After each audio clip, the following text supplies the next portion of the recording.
Hello, everyone, and welcome back to AI News for the Humanities.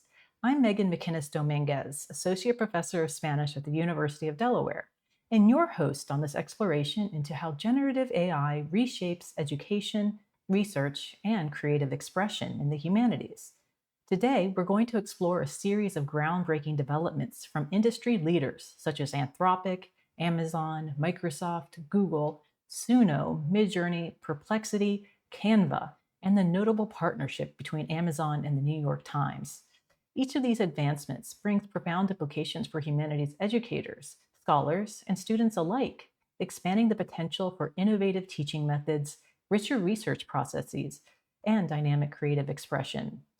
We're going to discuss Anthropic's Claude AI and Claude for Education, Amazon's agentive Nova AI, Microsoft's comprehensive update to Copilot, Google's Veo 3 for advanced audiovisual creation, Suno's sophisticated AI music generator, Midjourney's latest strides in realistic image generation, Perplexity's agent-driven content creation tools, Canva's extensive AI design suite, and Amazon's strategic partnership with the New York Times for authoritative content integration. Join me as we explore how these powerful technologies are poised to transform the humanities landscape. Claude has supercharged its own abilities with web browsing and tool integrations. In early May, Anthropic launched an API feature allowing Claude to perform web searches in real time. This means that when Claude doesn't know an answer offhand, it can decide to query the web, check through results, read content, and then synthesize an answer with citations to their sources. It essentially gives Claude up-to-the-minute knowledge beyond its training data, a similar concept to what Bing Chat or ChatGPT's browsing plugin do. So if you ask Claude, what were the main outcomes of the latest UN climate summit? It can actually go search for the latest info and tell you, citing news articles or official summaries. At the same time, Anthropic introduced integrations, a way for Claude to connect with other applications and data sources in a user's ecosystem. Through an open standard they'd helped develop, the Model Context Protocol, Claude can now interface with services like Jira, Slack, Google Drive, or Asana, given the proper setup. In practical terms, a user could let Claude access through Google Docs and Calendar, for instance, and then ask, Claude, summarize my meeting notes from last week and draft an agenda for the next one. Claude could fetch the relevant Google Doc meeting notes, read them, and produce an agenda, effectively acting on the user's behalf using those external tools. Anthropic even demonstrated Claude working on tasks for up to 45 minutes autonomously, researching, compiling, and reporting on a query with a structured citation-filled output. All these expansions are wrapped in their focus on safety. Organizations can control which domains Claude is allowed to search or which apps it can connect to, ensuring that it operates within guardrails. These new features move Claude, and AI like it, from being just an encyclopedia or tutor into the realm of research assistant and lab technician. For humanities research and teaching, that's really exciting. Take the web browsing. A student working on an essay about contemporary developments, say the portrayal of refugees in current media, could use Claude to gather recent examples and sources.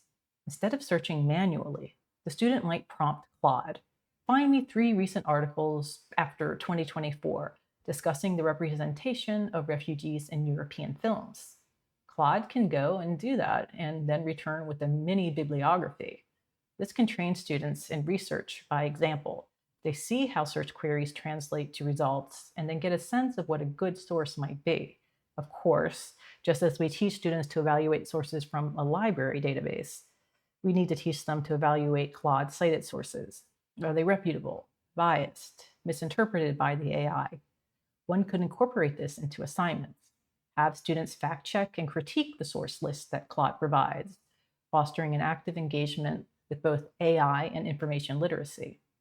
The integration aspect is like giving students an all-in-one digital secretary. A grad student in humanities may use Claude's integrations to comb through a large set of interview transcripts on Google Drive, looking for common themes. Or they could use it to draft a report based on project notes scattered across emails and documents. This could significantly speed up preliminary analysis. something particularly useful in qualitative research, common in fields like anthropology or history.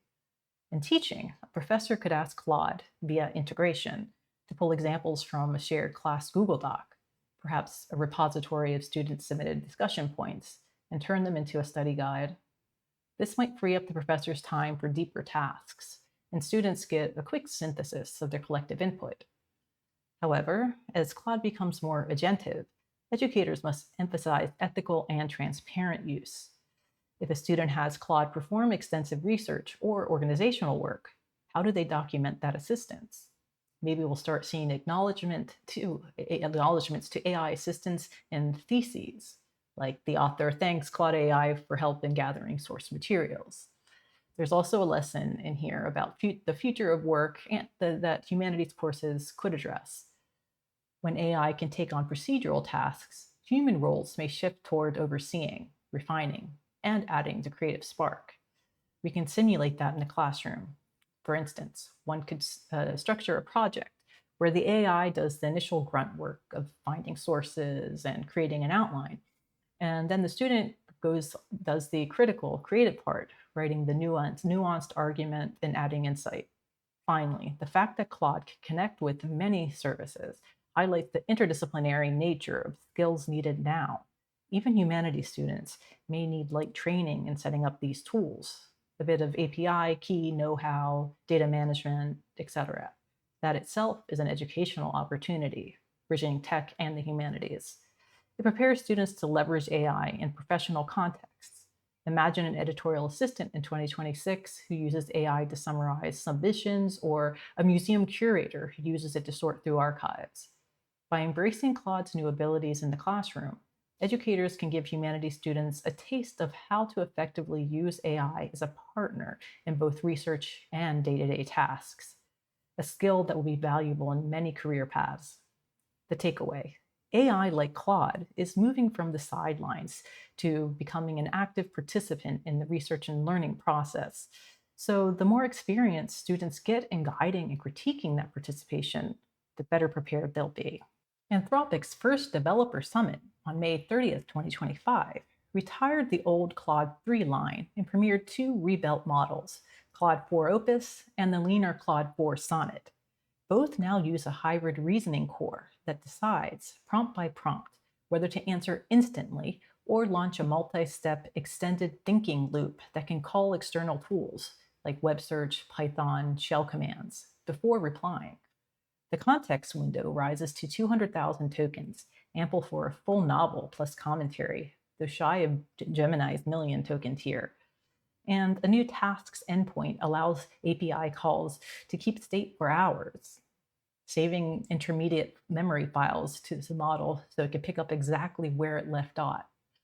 On paper, the pair are coding juggernauts, jumping between the SWE bench verified leaderboard at 72% precision. Yet that edge comes at a steep premium.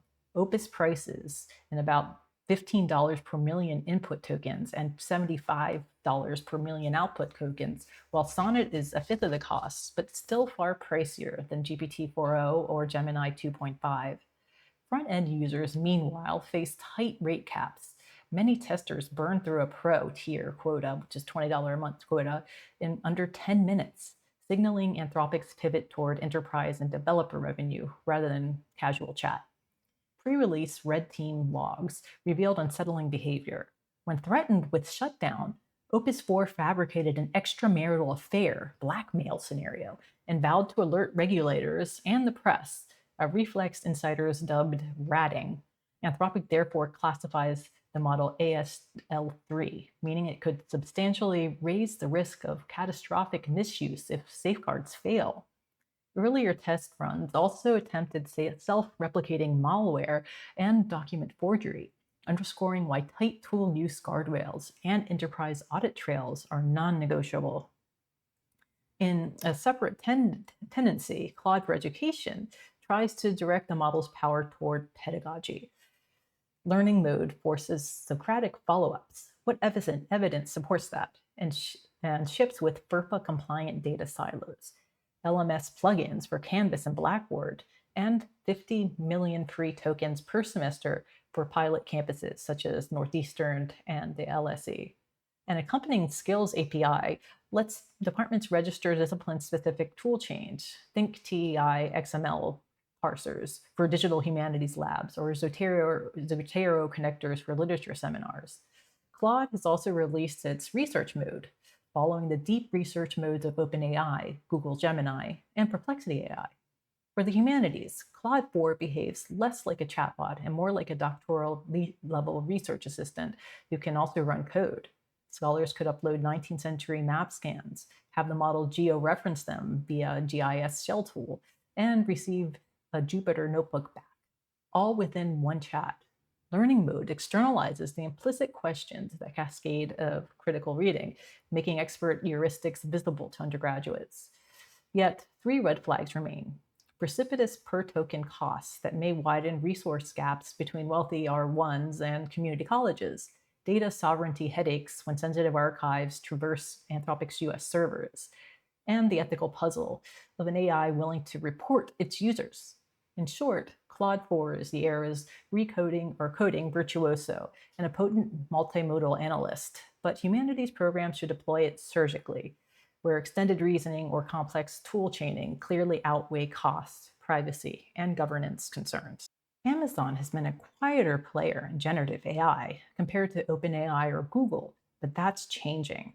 In April, Amazon introduced its suite of foundational models called Amazon Nova, and with it, a rather intriguing model named Nova Act.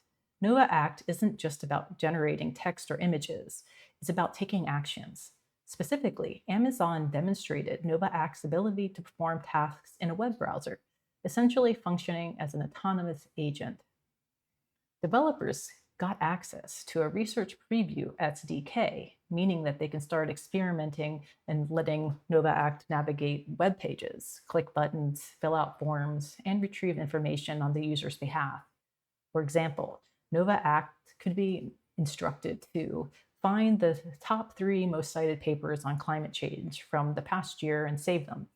And it might conduct a web search, click into Google Scholar, apply filters, and output the results, all autonomously. This move positions Amazon in the emerging agentive AI space, directly competing with efforts like OpenAI's AutoGPT or Anthropic's integrations.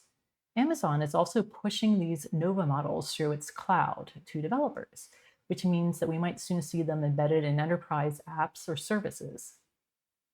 While Nova Act can do web tasks, other Nova models like Nova Micro, Pro, Canvas, etc., focus on language and multimodal generation, and Amazon has set up a new website for devs to explore these models with documentation and demos. In sum, Amazon is saying, we're in the generative AI game too, and we're bringing powerful models, plus the might of AWS, to help them do things in the world, not just chat.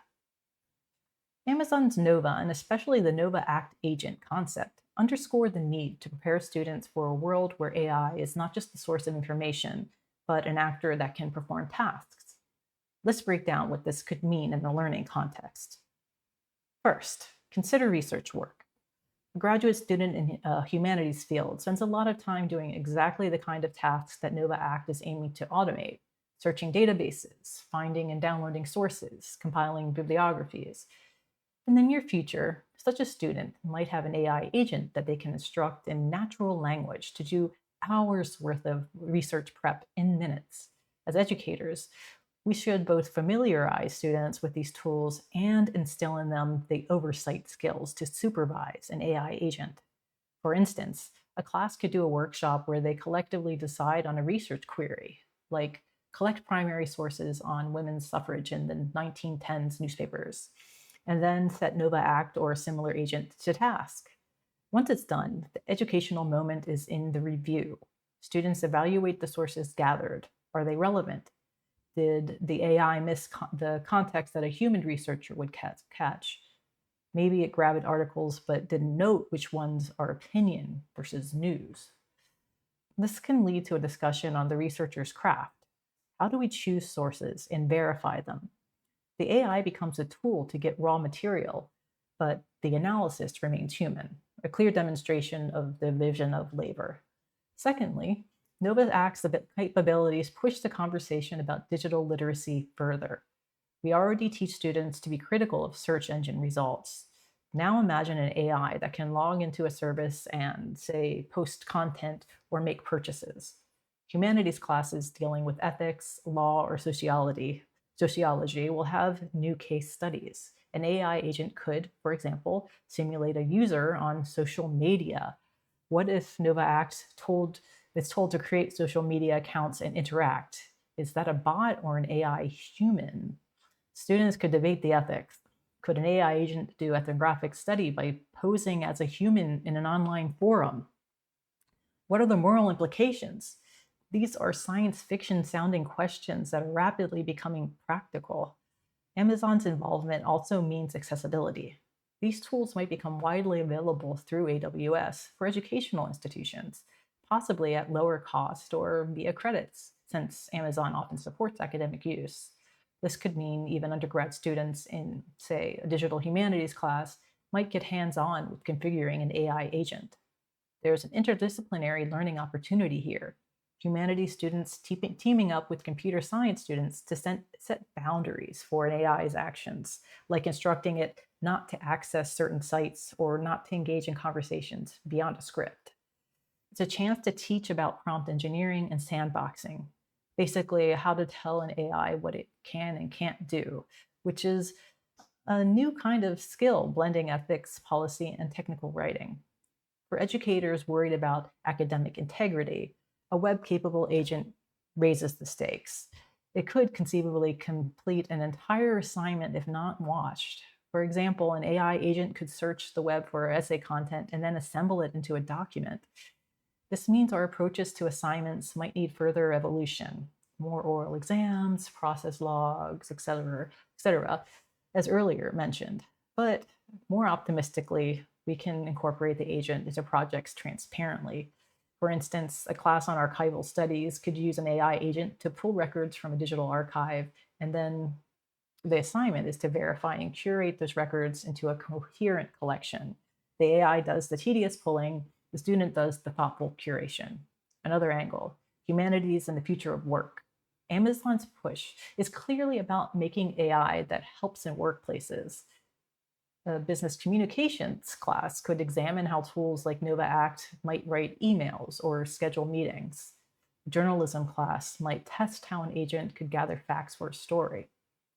After these experiments, a reflective exercise on what value do human professionals add, and how should we adapt when AI can do X or Y task is incredibly pertinent. Humanities education isn't just about knowledge, but about preparing students to be thoughtful citizens and workers. Discussing AI agent hits both marks. It's about how technology intersects with daily life, power structures, who controls the AI, what bias does it carry from its owner's goals, and our own sense of purpose. In summary, Amazon's Nova initiative reminds us that AI is not just about static outputs, but dynamic actions. Humanities educators have a role in guiding students to understand and shape this evolution.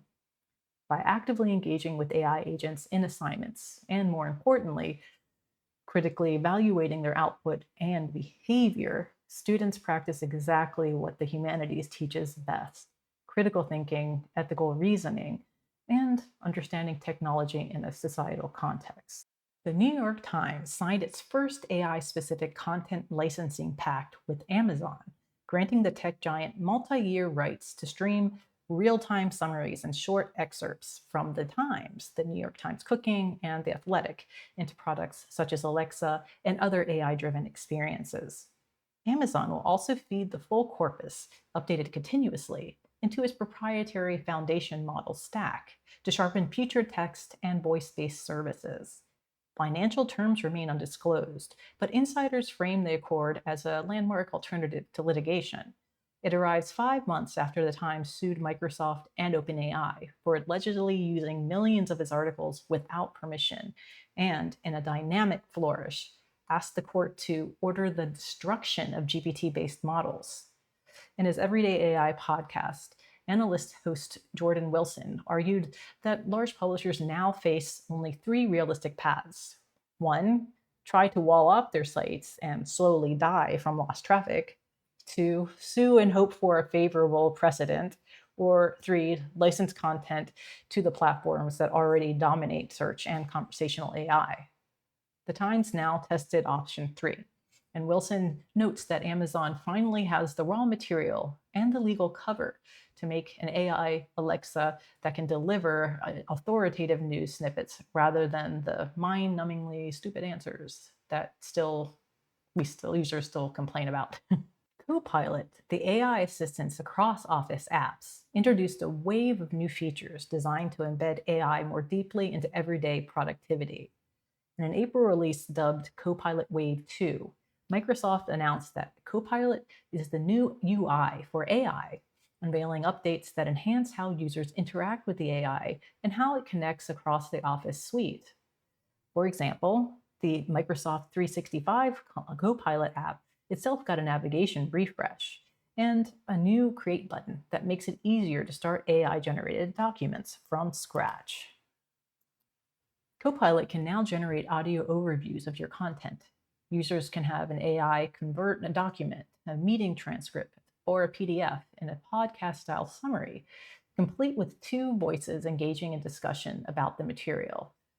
This essentially lets you listen to your documents with options to make the tone concise or playful, and is rolling out in Word, OneDrive, Outlook, Teams, and other apps. Other practical additions include email prioritization in Outlook. Copilot will highlight important emails and even summarize why they matter. The ability to insert photos taken on your phone into Word, Excel, or PowerPoint just by snapping a picture. Copilot will place and format them. New capabilities in Teams, like live translations and content analysis during meetings, and improved multilingual support. Copilot can understand and generate content in more languages for Teams and other apps. Perhaps most notably, Microsoft is introducing specialized AI agents within Copilot. These agents are domain-specific copilots. For instance, a researcher agent and an analyst agent were previewed, which can assist with academic research tasks or data analysis tasks, respectively. Users will be able to chat with a SharePoint agent to navigate company knowledge bases, or use a project planner agent in Microsoft Planner to get summaries of project status. To support this ecosystem, Microsoft has also launched Copilot Studio, a platform for developers and power users to create custom AI agents or plugins for their own business or educational needs, with appropriate governance tools for IT admins to manage these. In short, the spring 2025 update significantly expands Copilot's footprint. It's more ubiquitous across Microsoft 365, more capable with new modalities like voice and images and intelligence reasoning agents, and more customizable for different use cases. Microsoft 365 Copilot's evolution highlights how AI assistants are becoming deeply integrated into knowledge work, which includes academic work and teaching.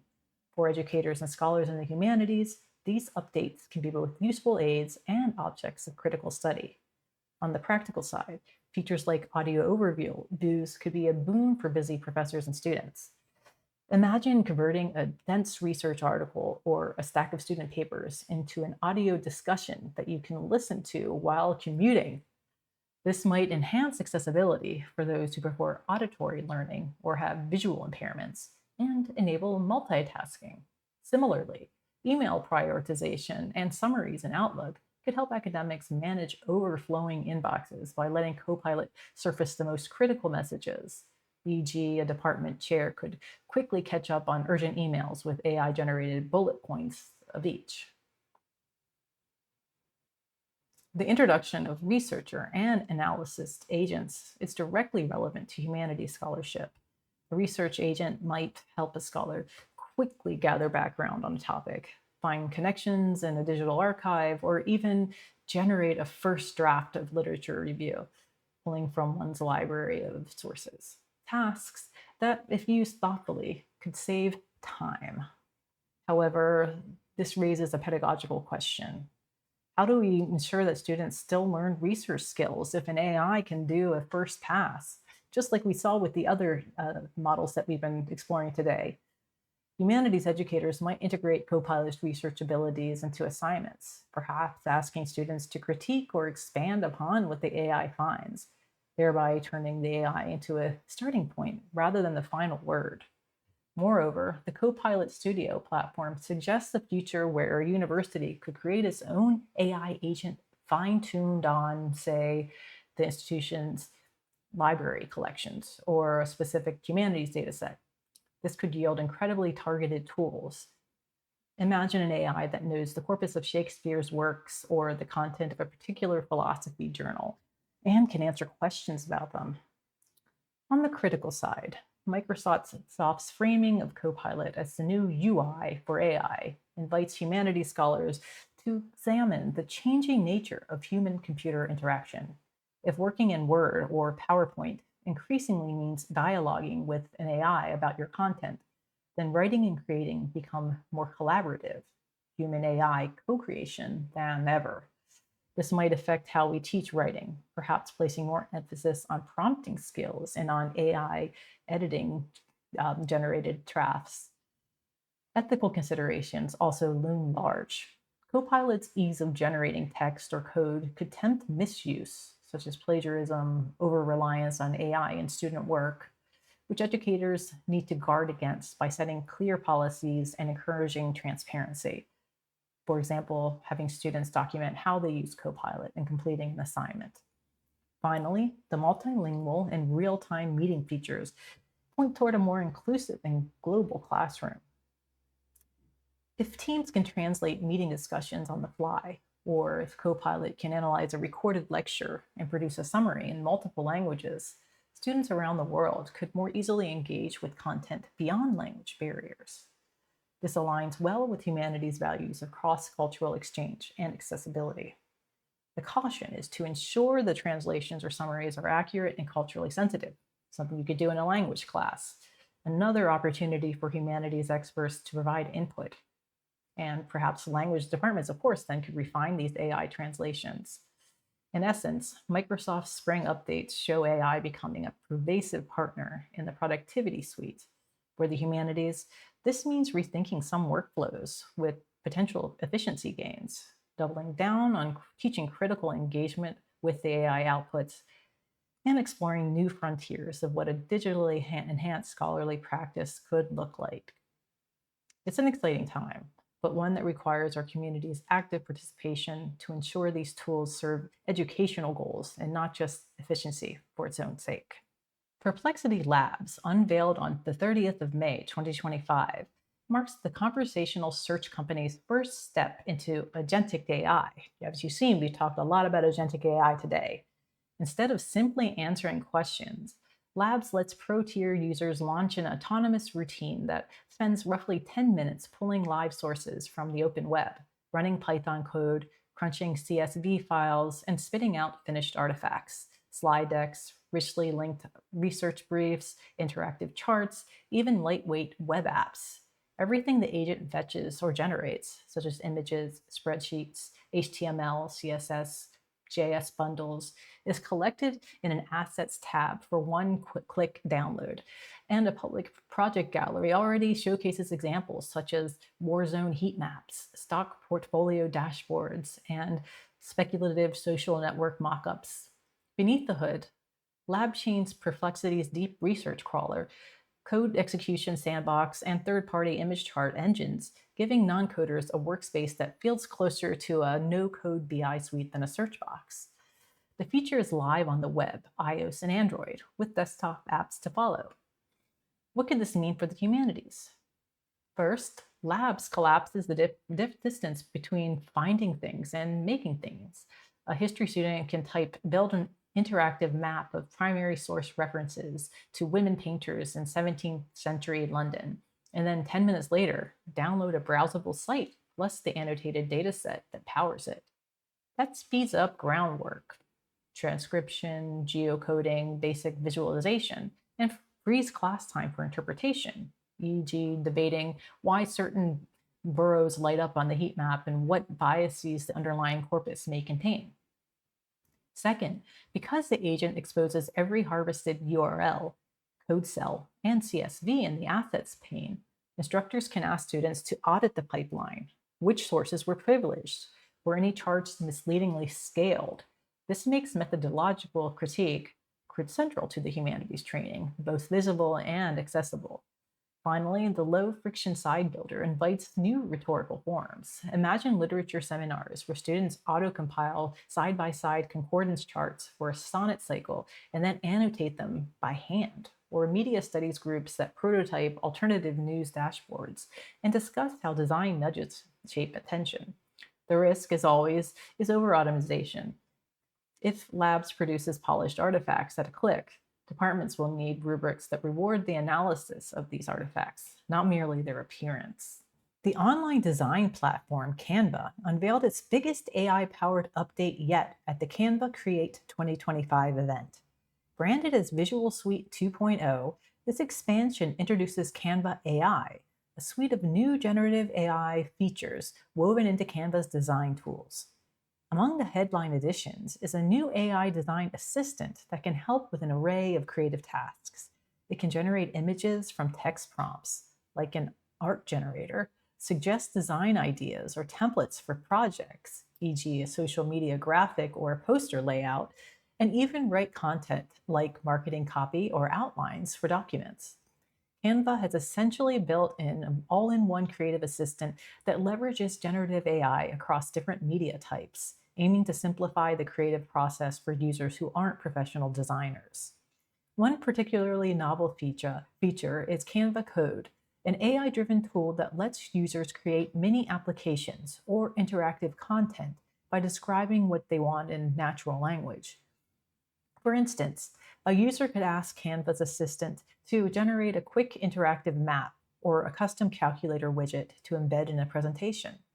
Canva partnered with Anthropic, the maker of Claude AI, to power some of these coding and text generation capabilities. The platform also rolled out AI-powered photo editing tools. You can now simply click on an object in a photo and ask Canva to replace it or modify it. Say, remove this blemish or change the background to a sunset, and the AI will intelligently edit the image.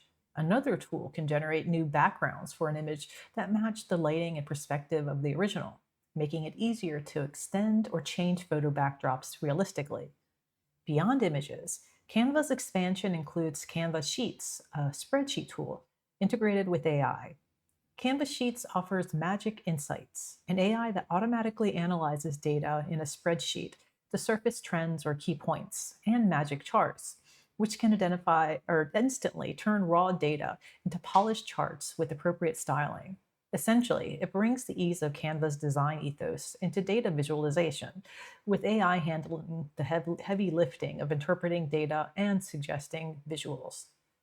All these features, from documents, presentations, whiteboards, images, and video editing to data, are meant to work seamlessly together, reflecting Canva's push to be a one-stop platform for visual communication in the AI era. Canva's AI Suite expansion is a significant development for educators, students, and professionals in creative humanities fields, such as media studies, digital arts, communications, really anyone who creates visual content. On the positive side, accessibility and creativity are enhanced. Not everyone has the skills to use Adobe Photoshop or code an interactive map from scratch. Canva's AI assistant lowers these barriers by allowing natural language instructions.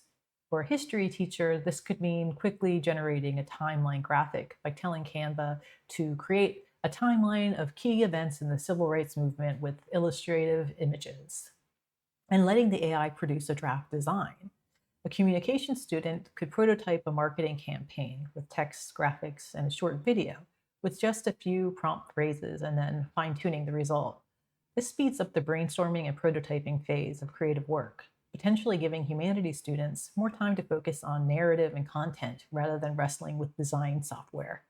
However, Canva's embrace of AI also brings critical issues to the forefront, particularly around artistic labor and originality. TechCrunch reporting on Canva's update noted that there has been significant pushback from artists about AI design tools, especially concerning how generative models are trained on existing artworks without permission. By integrating AI deeply, Canva clearly sees these tools as indispensable for the future of design. Companies think they cannot survive without implementing some form of AI, despite customer concerns. Humanities scholars, especially in art, design, and media ethics, should help students interrogate this tension. For example, if a student uses Canva AI to generate an image in the style of a particular artist, what are the ethical considerations? Are they inadvertently appropriating someone's style that the AI learned? There's also the question of skill development. If AI handles tasks like video editing or layout design automatically, are we risking a generation of creators who lack foundational design skills? One approach in humanities education might be to use Canva's AI as a comparative tool. Have students create one design manually and another with AI, and then analyze the differences, discussing what the AI did wrong or right, and where human creativity shone through. The artist versus AI debate surfaced by Canva's update is an excellent discussion point in classes. On the one side, artists worry about the work being used to train AI without consent and fear that widespread AI tools could threaten creative jobs. On the other, Canva's co-founder Cameron Adams, and many in the tech industry, argue that AI can be a partner in human creativity, not a replacement. Adams suggested that all jobs, including creative ones, will adapt and that AI integration represents a moment of growth and opportunity, rather than a zero-sum clash between AI and human artists. Humanities educators can facilitate nuanced debates on this, perhaps examining case studies of how AI co-creation can augment a project versus instances where AI-generated content was problematic. From a pedagogical standpoint, tools like Canva's Magic Insights and spreadsheets or Magic Charts can help humanities students engage with data in user-friendly ways. For example, a digital humanities class analyzing a dataset of museum visitors could use Magic Insights to quickly identify patterns and then discuss those findings critically. The risk is over-reliance. Students might take the AI-generated insight at face value. Educators should encourage verification and critical thinking. The AI might highlight a correlation, but it's up to the human to interpret whether it's meaningful or spurious.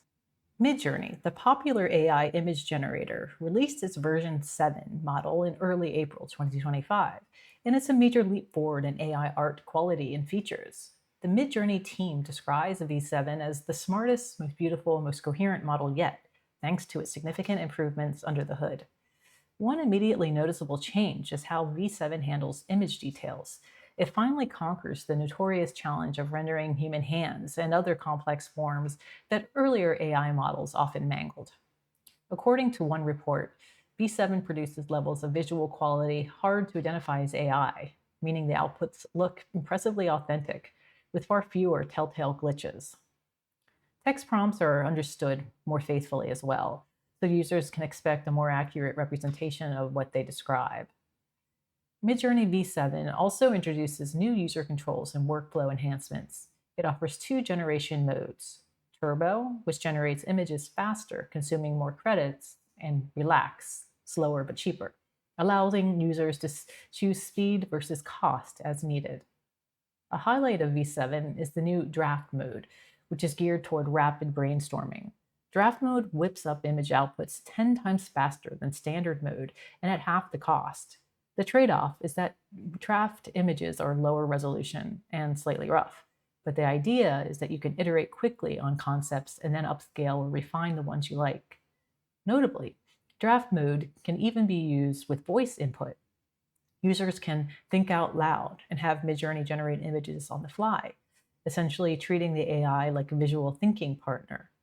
This voice-to-image capability makes the creative process more fluid and intuitive, e.g. saying, let's see a purple castle on a hill at a sunset, and getting a quick sketch from the AI. Another significant change with Midjourney V7 is its focus on personalization.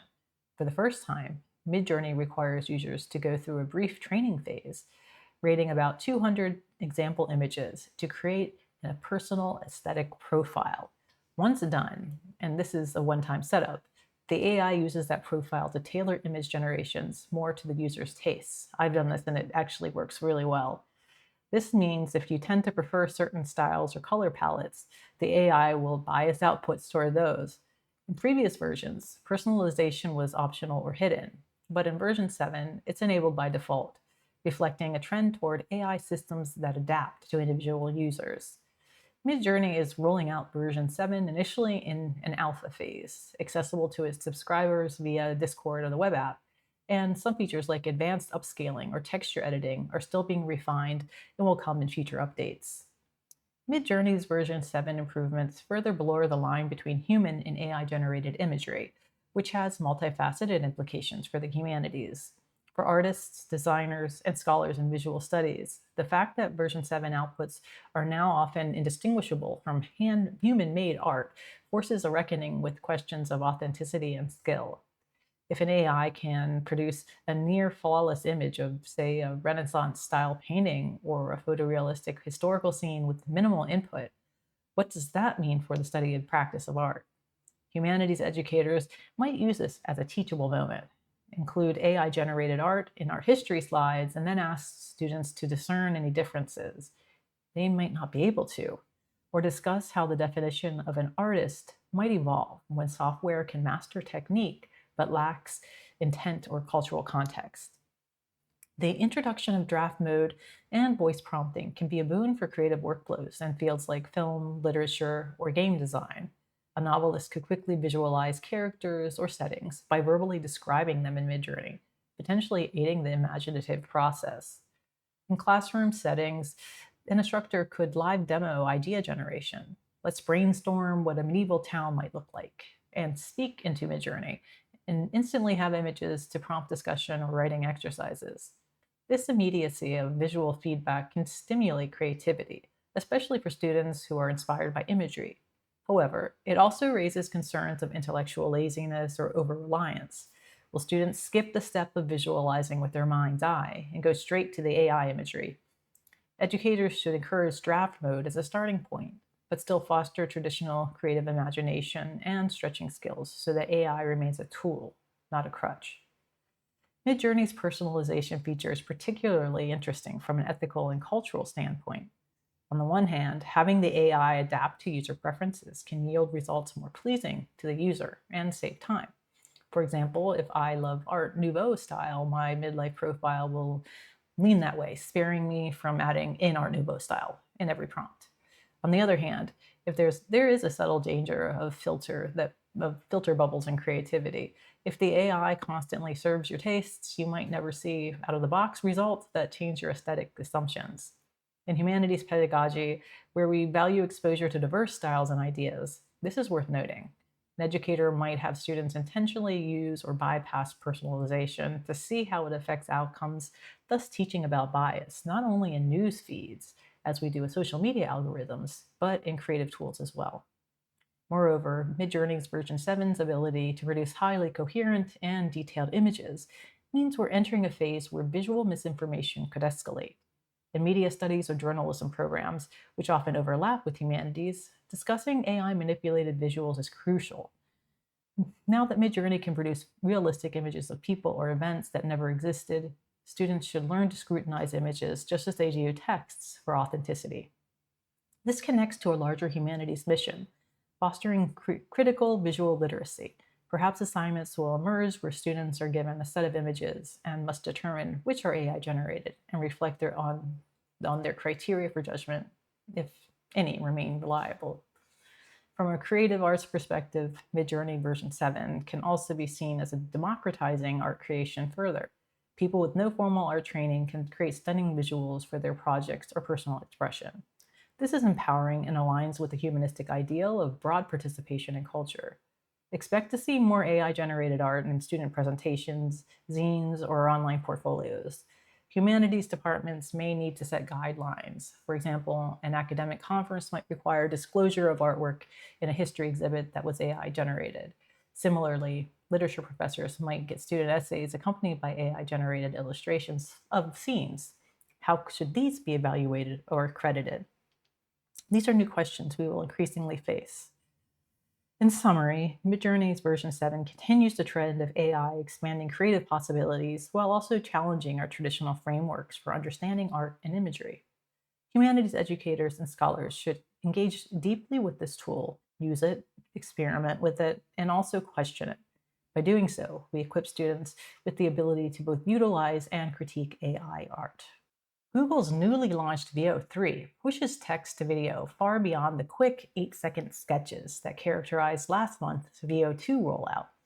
Announced on May 20th, 2025, the model arrives first for Gemini Advanced subscribers and then developers on the Vertex AI, and it folds two headline upgrades into a single pipeline: higher fidelity video generation, up to 30-second clips at 1080p, 30 FPS, and native audio synthesis that can score those clips with AI-composed music or ambient sound. Under the hood, Veo 3 contains Google DeepMind's diffusion plus transformer backbone, but the training set is notably richer. Google says it mixed millions of licensed or public domain audio pairs with synthetic footage to teach the model temporal coherence, camera movement, and basic physics, so water splashes or cloth folds look plausible frame to frame. Prompting is also more granular.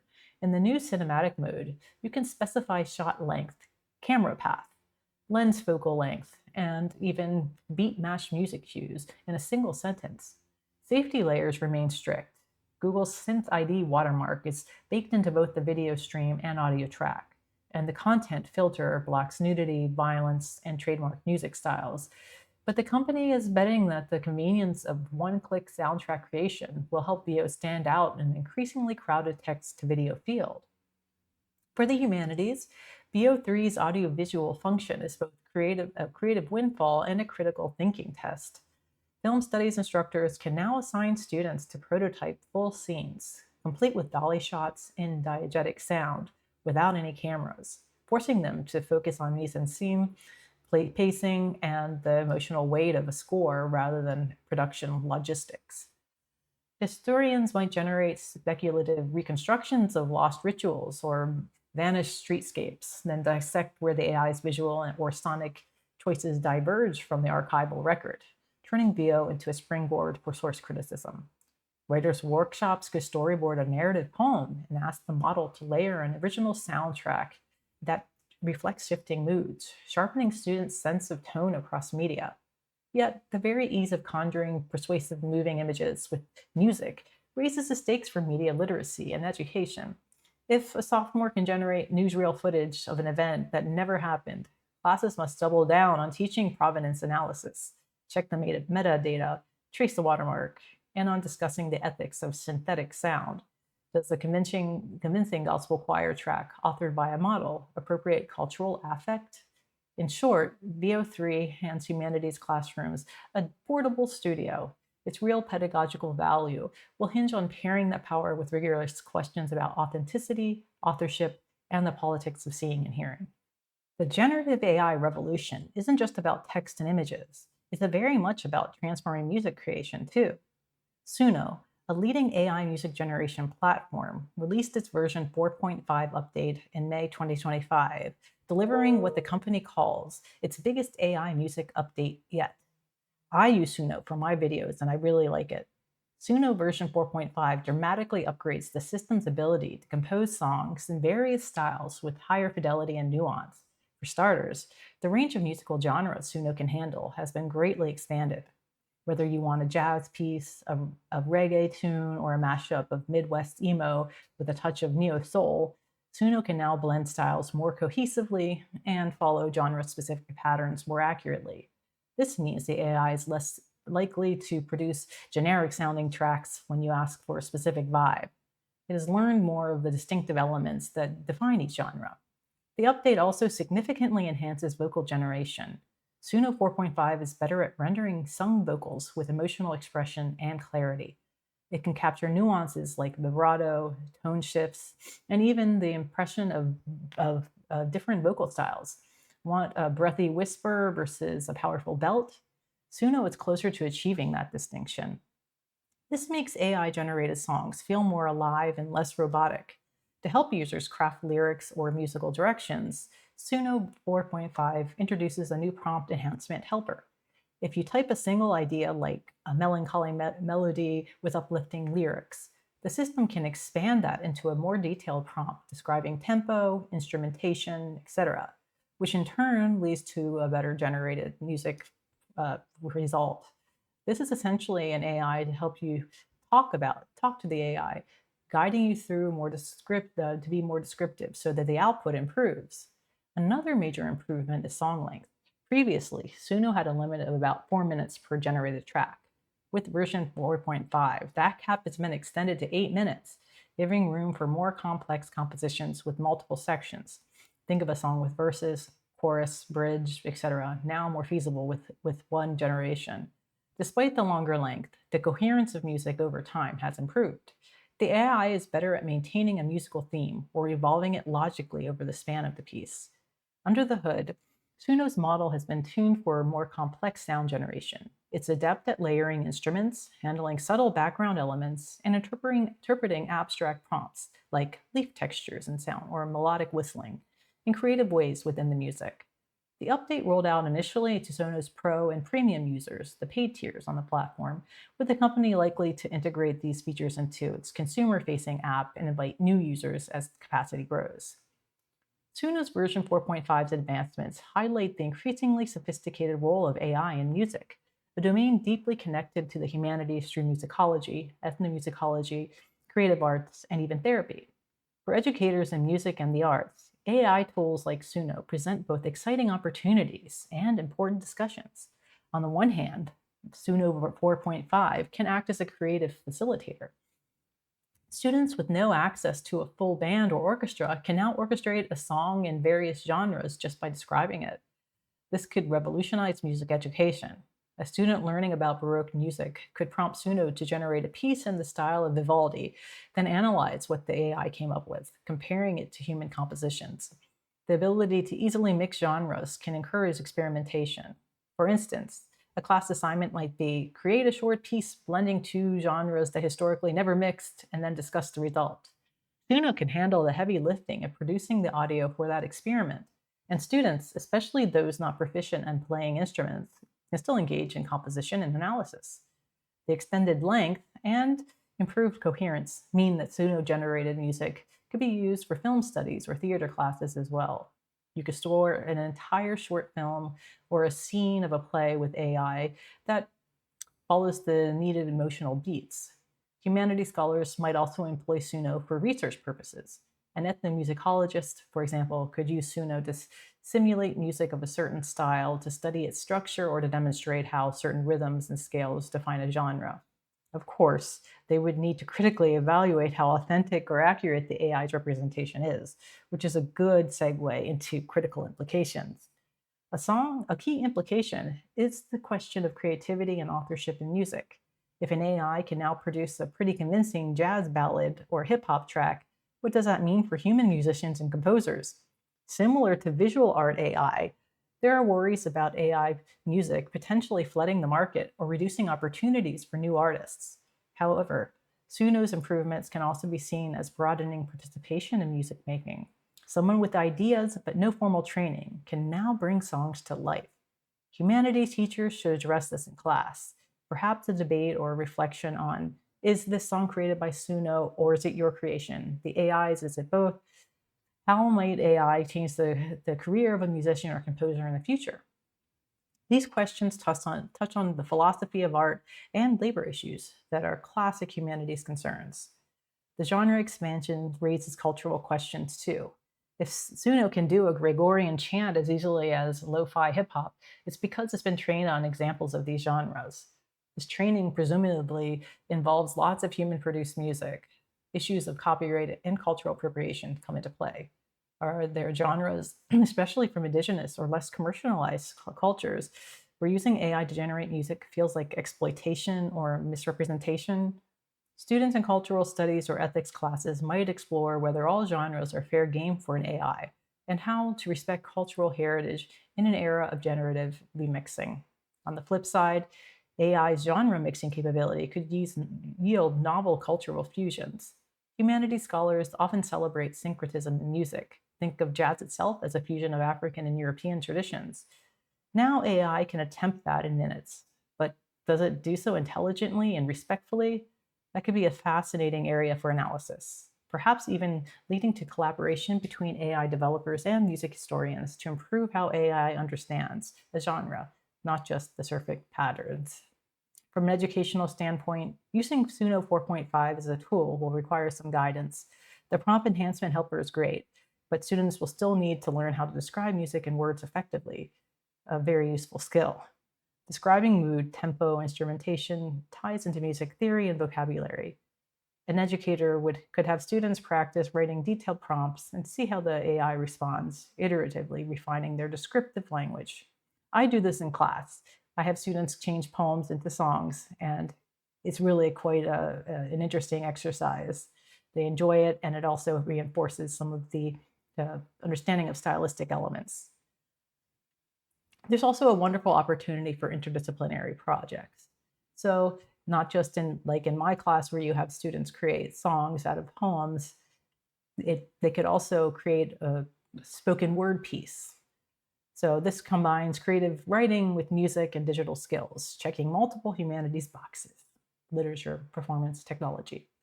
Of course, we should also consider potential downsides. As AI music becomes more realistic and richly featured, the emotional impact of music, which is often tied to knowing it was created by a human expressing themselves, might be perceived differently. A song known to be AI generated might prompt questions like, can it convey genuine emotion if no human felt that emotion? Humanities disciplines like philosophy of mind and aesthetics can weigh in here. Perhaps the answer lies in the listener's perspective. If a student finds an AI-created piece moving, that's a real human experience, regardless of the source. I guess it's up to the opinion of the listener. It challenges the notion of authenticity in art, a very meaty topic for classroom debate. In today's discussion, we've traced a transformative arc across the landscape of generative AI and its deepening impact on humanities, scholarship, and education. Anthropic Claude for Education redefines pedagogical interaction through inquiry-based learning, positioning AI as an active participant in student intellectual growth. Similarly, Amazon's Nova AI and Microsoft's Copilot underscore the expanding role of AI as collaborative, proactive research assistants capable of streamlining complex tasks, significantly reshaping scholarly workflows. Google's VO3 and Suno's sophisticated music generation technology open unprecedented possibilities in multimedia storytelling, enabling educators and students to craft engaging multimodal narratives. At the same time, Midjourney's enhanced visual realism and Canva's robust AI-powered design tools empower users with greater creative autonomy, democratizing artistic expression and design innovation. Perplexity Labs' agent-driven content creation and Amazon New York Times partnership highlight emerging intersections between authoritative knowledge production, digital literacy, and information ethics, framing the need for enhanced critical evaluation skills. Collectively, these developments not only amplify creative and scholarly possibilities, but also challenge us to thoughtfully navigate critical ethical issues surrounding authenticity, equity, and intellectual property. As humanities educators, our responsibility lies in guiding students through this rich yet complex digital ecosystem, fostering informed, responsible, and creative engagement. Thank you for joining me on this expansive journey through the latest developments at the intersection of AI and the humanities. Until next time, continue exploring, questioning, and imagining new possibilities. If you've liked this episode, please like it, subscribe, share it, and leave your comments in the comment window.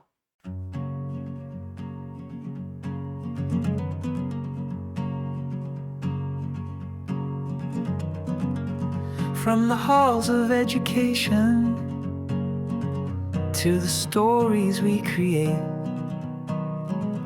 AI brings transformation, changing how we innovate.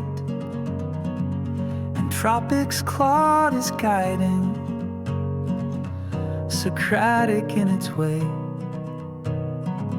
asking us the questions, helping learners day by day. New horizons, human and machine, together exploring what it means. AI sparking our creativity, empowering our humanity.